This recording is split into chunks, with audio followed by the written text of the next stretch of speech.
مرحبا بكم في قناتي مطبخ ملاك شوفاني. كي درتو لاباس عليكم، كنتمنى تكونوا بخير وعلى خير. شهيوه اليوم ديال اليوم من تحضيرات ديال رمضان هي البروات باللوز. ان شاء الله غادي نصايبها لكم وبقاو معايا حتى تشوفوا الوصفه كامله. شوفوا ها هو كي جا، تبارك الله وسط النبي. مرحبا بكم. لهاد الوصفه غادي نحتاجو الكيلو د اللوز. هاد الكيلو تاع اللوز غادي نديرو ليه الماء طايب حتى كنحسو بالقشره بدات كتنفخ، وغادي نطفيو عليه. صافي، وغادي نغسلوه مزيان من بعد ونفسخوه ونديرو فشي شبيكه يتسقطر، عاد ناخدو شي بلاطو فيه شي زوينات نقي ونفرشو هاد اللوز. منين نفرشوه نخليوه ليله كامله ينشف. من بعد كان النص ديالو كنقليوه والنص ديالو كنخليوه كما هو. هاد النص اللي خلينا ما قليناش كنطحنوه ونزيدو عليه تقريبا كيلو اللوز كندير فيه 4 سنيده، وكل واحد حسب الذوق ديالو. انا ما كنبغيش مع العسل وداكشي، بركه 4 راه كافيه. كاين اللي كيدير نص كيلو بزاف. المهم من بعد غادي نطحنوه مع السنيده قلنا، ونشدو هاد النص الاخر اللي قلينا في الزيت، ولا نديرو ليه غير شويه انا درت ليه غير واحد معلقه تاع الزيت، معلقه كبيره تاع الزيت، ودهنتو كامل ودخلتو الفران. وكنطحنو سوا مع هذيك الرابعه، كنقسمها بين هذا وبين هذا، وكندير قبيصه الملح. وكنحتاجو واحد الساشيه ديال الزهر، شويه ديال سميتو ديال المسكه الحره مدقوقه مع شويه السنيده، الزبده 2 معالق كبار ديال الزبده. هاد الزبده سميتها بوغ كلاريفي. شناهي بوغ كلاريفي؟ هي ان هاد الزبده كندوبها ندخلها ملي كتبرد، كنديرها في الثلاجه حتى كتجمد، وكنحيد منها، كنديرها في شي شبيكه وكنحيد منها داك الحليب كامل، وكيبقى يتسقطر حتى كتنشف تماما. هانتوما هي ناشفه ما فيها لا حليب لا والو. وكندير نزيد معاها شويه القرفه والزهر، وغادي نحتاجو عاوتاني العسل، 2 الزيت للقلي، وعجينه الفيلو، بات فيلو. هذه هي لاباط كتلقايها في جميع الاسواق التجاريه الكبرى ولا الصغرى. هاد لاباط كتجي واعره مع البريوات. غادي ناخدو واحد الروبو وغادي نديرو فيه جميع المقادير، وغادي نعاودو نطحنوه حتى نحسو ولات اون بات اللي غادي تجمع لينا، ونعملو كويرات ونرجع معاكم. بعد ما كورنا اللوز درناه في روبو ولا 1 2 3، ولا على شكل عجين ماشي بزاف، المهم شاده راسها. كورناهم دي بول نقدو ما نعبروش حنا وقياسنا. صافي، وغادي نحتاجو الزبده مذوبه، هاد الزبده اللي قلت لكم كلاريفي اللي ما فيهاش الحليب، وشويه دقيق مع شويه الماء كيولي على هاد الشكل خليط، وباط فيلو ونقص باش نقطعو الباط فيلو. غادي ناخدو الباط فيلو غنقطعوها من هاد الجنب، وغادي نخرجوها على هاد الشكل.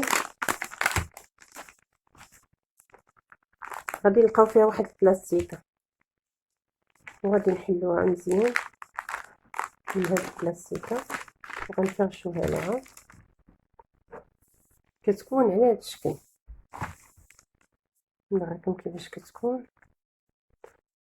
هاد العجين حساس بزاف، شفتو حساس. نوريكم واحد الواقع كيفاش هو. شوفوا هانتوما رقيقه بزاف، شفافه كاع. المهم كنقطعوها على شكل طولي. كناخدها وكنتنيها على جوج. خصنا هاد الجوانب يكونوا مقادين. نشوفها من اللور واش مقاده. صافي هي مقاده. كنعاود نتنيها على جوج بحال هكا. عاد كنقطعها بالمقص. كيتقطعوا ليا بزاف الطروفان في دقه واحده. كنمشي معاها غير بشويه، ولا كندير الجراره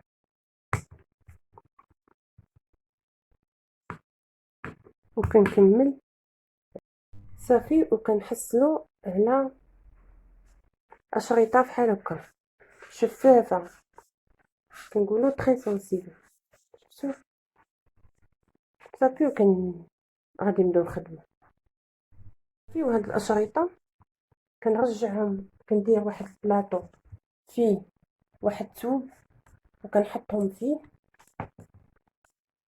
ونبقى نجبد بالواحد بالواحد. كنبقى نجبد بالواحد وكندير ديك البلاستيك اللي كانت في الوسط منه، كنديرها باش ما يدخلوش الهواء، حيت هذه حساسه كما قلت لكم. ولا دخلها الهواء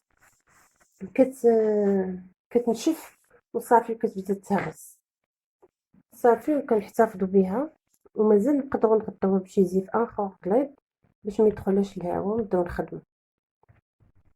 غادي ناخذ هاد الاشرطه وغندهنهم غير شويه سلسله، ماشي بزاف، حيت مازال داك الكوير تاع اللوز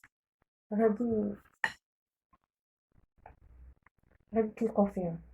وغادي نشد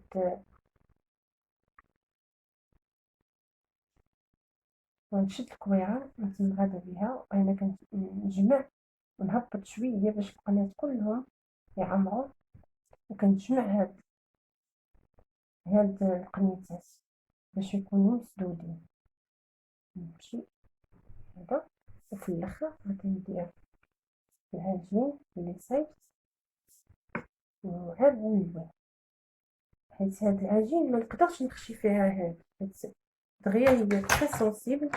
ونشد هاد الجراره ونمشي معاها غير بشويه صافي.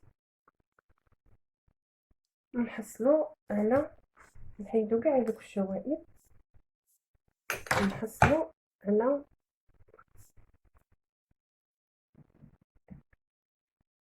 كناخدو هاد الكويره وكنوركو عليها شويه، وكنشدو هاد القناه هادو وكنبقاو كنشدو عاوتاني هاد القناه وكنبقاو غاديين بحال هكا. وفي الاخر كنديرو العجين صافي وكنجمعوه. غندير لكم نحيدها لكم هاد المره بالمقص اللي ما قدرتش على ديك الجراره سهله. كنشوفوا الجوانب كنقادوهم صافي. حنا حصلنا على بريوه. نديرو العمليه الثالثه باش كلشي يولي داير الباط فيلو، حيت الناس كيخافوا من هاد لاباط فيلو حيت هي شويه فراجيل. كنكملو بحال هكا، وفي الاخر كنديرو شويه العجين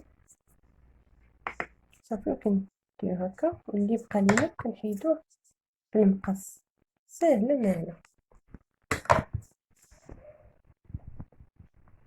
بعد ما كملنا البريوات كاملين درناهم واحد البلاطو، فرشنا لهم واحد الزيت وفرقناهم على بعضياتهم باش ما كيلصقوش، حيت قلت لكم راه العجين فراجيل. ونخليهم ونعاودو نغطيهم بواحد الزيت اخر ونبداو نقليو. غادي نحتاجو مقله فيها الزيت ونديروه يسخن، وغنحتاجو واحد الكوكوط ولا واحد الانيه نديرو فيها العسل، ونحتاجو الكسكاس باش نسقطو البريوات اللي فيهم العسل. ملي غيسخن لينا الزيت غادي نلوحو فيه هذوك البريوات ديالنا.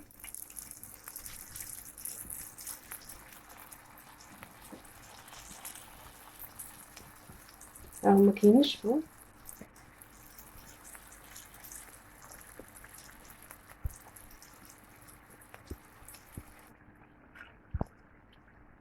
ملي كيتحمر لينا من تحت راه دغيا هما كما قلت لكم دغيا كيتقلاو،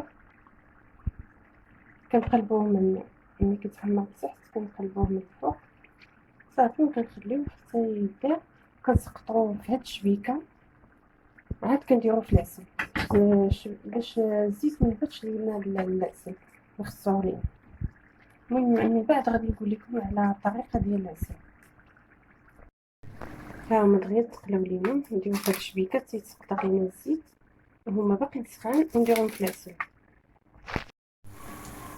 ومن بعد غادي نحطوهم في العسل بلا ما نخافوا عليهم صافي، وكنديرو فوق منهم العسل